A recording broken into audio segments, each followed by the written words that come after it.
felt like my son got killed all over again. A Houston family relives the trauma of their 3-year-old son's death after the New Orleans police rearrest a prime suspect, a longtime family friend, on related drug charges.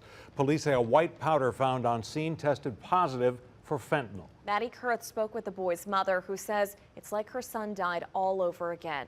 And Meg, the boy's mother, tells me there was a time when she trusted Tatisha Refuge more than anyone. She's known her nearly all her life, but now she says she's glad these additional drug charges could bring even stiffer penalties to her son's case.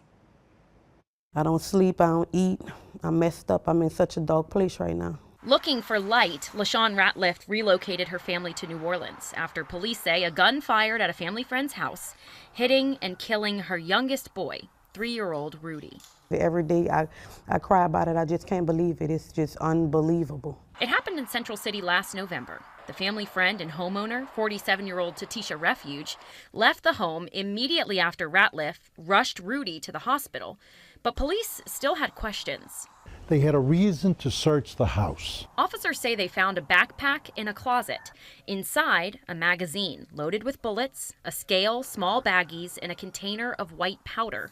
They sent it off to the state crime lab for testing. If she would have never had the drugs in her closet, she would have never had the gun on her hip. 3 months later, police say the results were in. Nearly 1.5 pounds of fentanyl. Officers rearrested Refuge and are holding her on a $1.5 million bond. A little bit of fentanyl goes a long way, and that's why the penalties are so great for such a relatively small amount. Never in my life. I didn't think she had drugs or guns, and I never thought she'd be the person that cost my child his life. Ratliff says she's known Refuge for nearly all her life. They formed an even stronger bond when Refuge began looking after Ratliff's older son. I slept good at night, you know, when my child was at her house. Now, sleep comes seldomly for this grieving mother.